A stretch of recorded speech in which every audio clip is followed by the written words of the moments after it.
Ngayong araw ay pupunta tayo sa Pitogo, Pototan kasi nga meron doon na grapes farm na kauna-unahang mag-o-open dito sa Pototan. So, puntahan natin. So, kung galing kayo sa bayan ng Pototan, magta-travel lang kayo mula sa bayan. Bali, dadaanan natin yung barangay ng Bagakay, pagkatapos Naslo, at pagkatapos ng Naslo, Layahan, at ang ating destination ang Pitogo. So, bali tatahakin muna natin ang bayan ng Bagakay. So, bago tayo makarating doon, mauna tayo sa bayan ng Bagakay, Pototan. At syempre, mga ilang minuto lang bago tayo makarating doon sa ating destinasyon ay mga 5 minutes lang siguro ay nandoon na tayo sa Pitogo, Pototan. Actually, yung farm na ito nag-open lang last week at nag-harvest din sila ng mga grapes doon. Kaso lang, medyo busy tayo kasi nga may mga inaasikaso tayo na dapat kailangan nating unahin. So, medyo na late na tayo sa pagpunta. Pero at least na mapuntahan natin at hopefully meron tayong maabutan ng mga grapes kasi sabi daw nila nag-harvest na sila nung nakaraang week or last week. So, meron siguro mga natira pero okay lang, at least meron tayong makukuha video mamaya. So, kung may nakita nyo dyan sa may kaliwa ay papuntang Mina yan dyan. Diretso tayo dito. Pagkatapos ng Barangay Bagakay, ito na yung Barangay Naslo. At pagkatapos, tatahakin natin ang Barangay ng Layahan. Ito yung Barangay Layahan kung saan ako nakatira. So, pagkatapos ng Naslo, ay ito na nga. Dito na tayo sa Barangay Layahan. Ayan. So, bago tayo pumunta doon, banggit ko kanina na marami tayong barangay na dadaanan, 4 na barangay. Medyo malapit lang naman.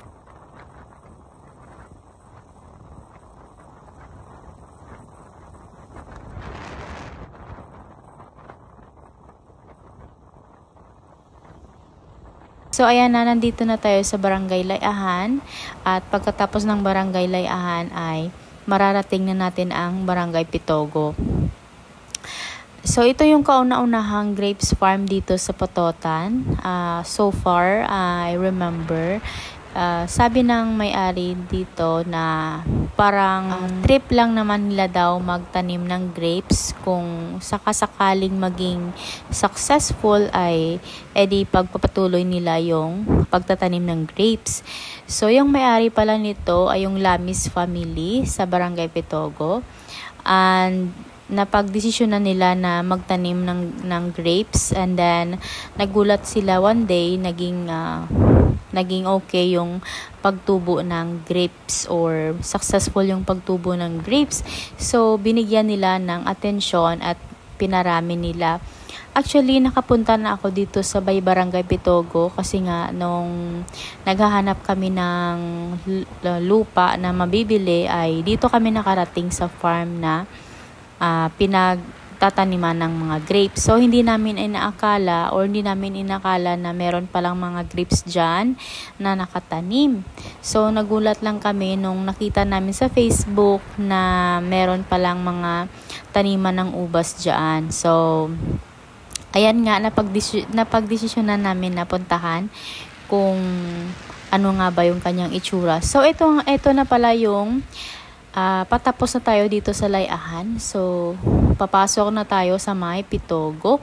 Kung nakikita nyo yung waiting shed na dilaw, ayan, ito yung entrance papunta sa Barangay Pitogo, Pototan. So, tatahakin lang natin itong way na ito at makakarating tayo sa may ating destinasyon mamaya.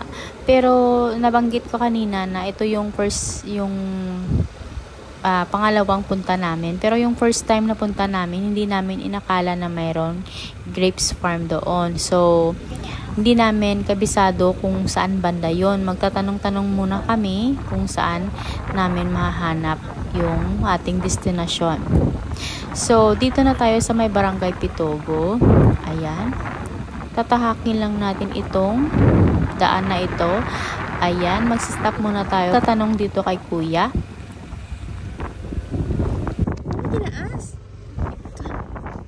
Ayun lang. No, pwede ko mangkot. Yun ang grapes farm. Di ba? Diretso na naman. Sige, thank you.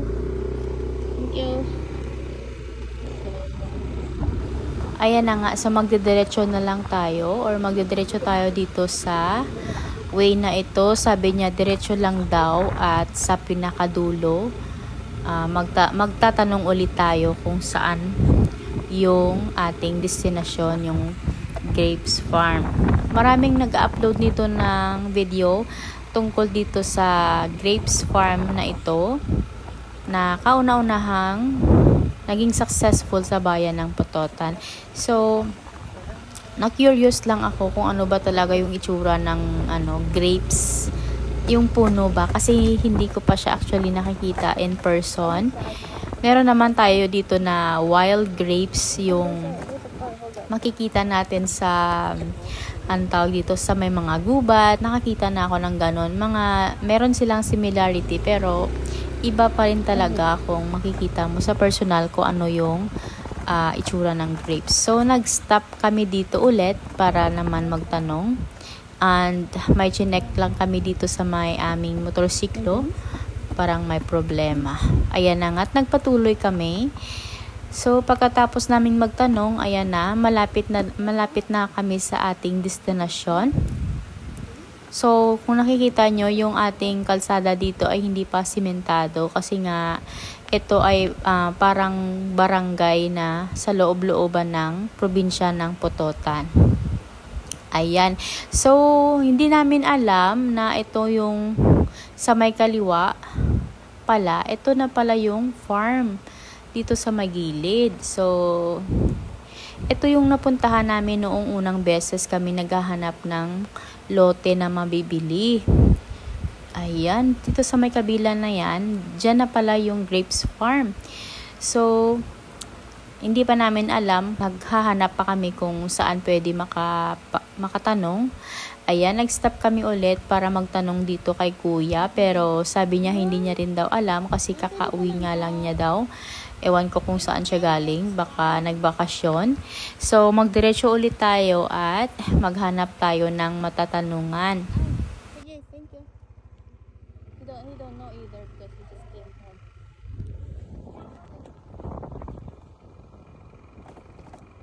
Kita kami dito na tao. Sabi ko kay JM, mag-stop muna kasi magtatanong tayo. So, sabi niya, diretso lang daw sa may pinakatuktok na bundok, sa may last na poste. Magtanong daw kami sa may bahay na or sa may store sa labas kung sino yung may-ari.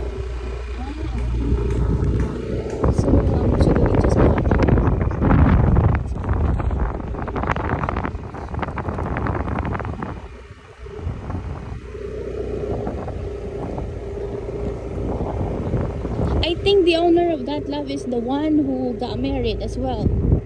You remember from Pitogo? I think they are the owner or the sister of the lady supposed to get married.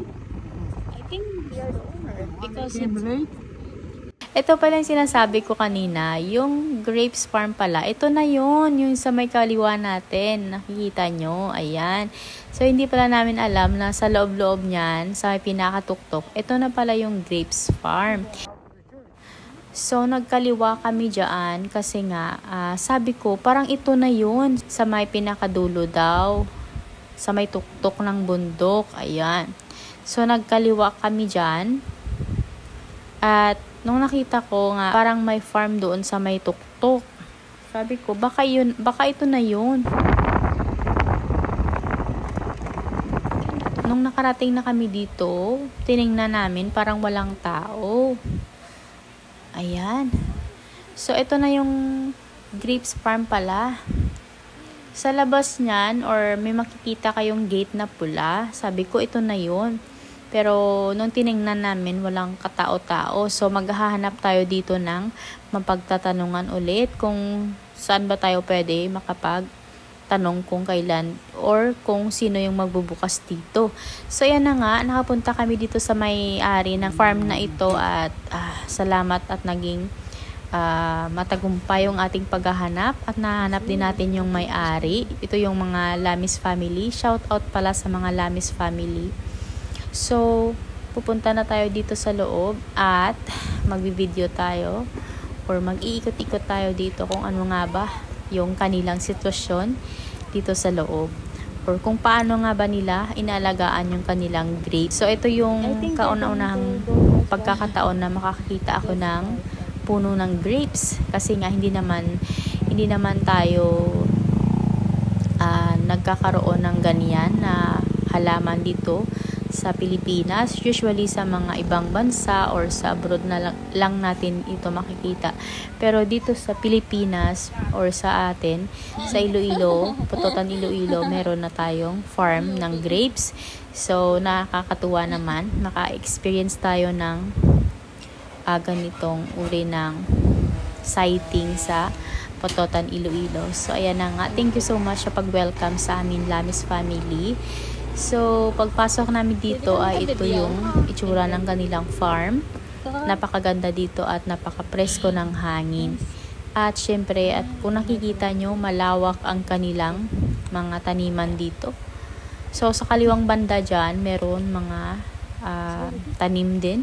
So, mag-focus muna tayo dito sa ating pakay, yung kanilang grapes farm nga. So, ayan na nga, bubuksan na ni ate yung kanilang grapes farm at pumasok na nga kami dito ni JM. So far, ayan, ang ganda ng kanilang mga grapes at sabi ni kuya, konti na lang daw yung natira kasi nga nag-harvest na sila noong nakaraang weeks. Or last week nag-harvest na sila. Pero okay lang, at least meron naman tayo na kitang natira na mga ubas. So ito pala yung kanyang puno, no? Parang ano lang. Parang bika sa atin sa dialect natin. So alagang-alaga pala ito. Kailangan may takip or may cover yung ating ubas para hindi siguro ng mga insekto, no?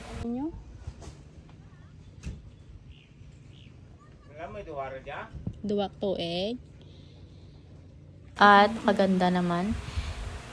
Pagkatapos kompleto sa dilig, ganon siguro.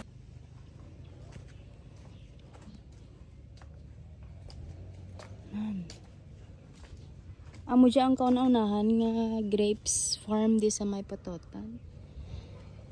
Lawig siya gali guys, no? Tapos amo gali yung anong. Ito yung kanyang puno. So napakasimple lang naman, no? Parang ano lang siya. Parang ordinaryong puno lang, ganyan, na makikita natin sa gubat. Parang sinasabi ko kanina, parang ordinaryo lang na grapes. Parang bika sa ating dialect. Ayan, so nung dumating kami, nagdagsaan na din ang mga tao kasi nga parang naging tourist destination na dito ito sa Pototan kasi naging viral ito sa Facebook. Kaya na nga at dumami na ang pumunta dito. Ayan, sari-saring mga tao sa iba't ibang lugar pa sila galing, nagpa-picture or pumunta pa sila dito para magpa-picture at kumuha ng video. Si JM naman hindi nakatiis, tinikman yung grapes. Syempre hindi pa hinog, so medyo maasim pa ng konti talaga. Napaka tigas ng ulo. Sabi ko hindi pwedeng tikman, pero ayan, pumitas at tinikman. Ay, napakakulit talaga ng asawa ko. Ayan na nga, at pagkatapos sabi ko ay tara na at medyo nakuha na natin yung ating pakay dito sa Barangay Pitogo. So, kailangan kung pupunta kayo dito, kailangan ano tawag dito? Hindi tayo medyo kataasan, so hindi natin kailangan maganyan. Yung asawa ko naman, nagaganyan kasi nga, syempre yung height niya ay nag-uumapaw. So, pumunta kami dito sa magilid. Ito pala yung mga grapes, tawag dito, yung mga grapes na hindi naging successful yung kanyang pag-grow ba niya, hindi siya naging okay. So, ayan. Parang nalaya siya or namatay siguro, yan o. Parang stick lang siya na hindi siya naging successful. Ito siguro yung mga seedlings siguro dapat nila na itatanim pa pero namatay siguro ganyan. So, ayan. Nakikita nyo dyan sa magilid, napakalawak ng kanilang lugar. So, malay mo maging malaki pa ito in the future at maging farm talaga. Kasi, kung nakikita nyo dyan sa labas, maraming tanim, sari-sari. May niyog, may mga lime or calamansi. Umudya kong mantiyaw ka. Oh, there's a lot of people coming down. Let's go. So, yan na nga. So, salamat pala sa panood ninyo. I hope nag-enjoy kayo sa aming video na, naghahanap kung saan ito makikita dito sa Pototan. So, ayan na nga at uuwi na tayo. Thank you so much, Lamis family, sa pagpapasok sa amin dito sa inyong farm. And I hope maging successful yung farm. So, nakikita nyo dito sa gilid or sa kabila, napakaraming tanim dito. Yan po ay mga kalamansi at mga niyog. So, play mo in the future, meron pang maraming vegetables or iba't ibang uri ng halaman dito. Meron tayong rason ulit para puntahan kung ano man yung mga bago nila dito. So, maraming salamat sa panonood. God bless. Right.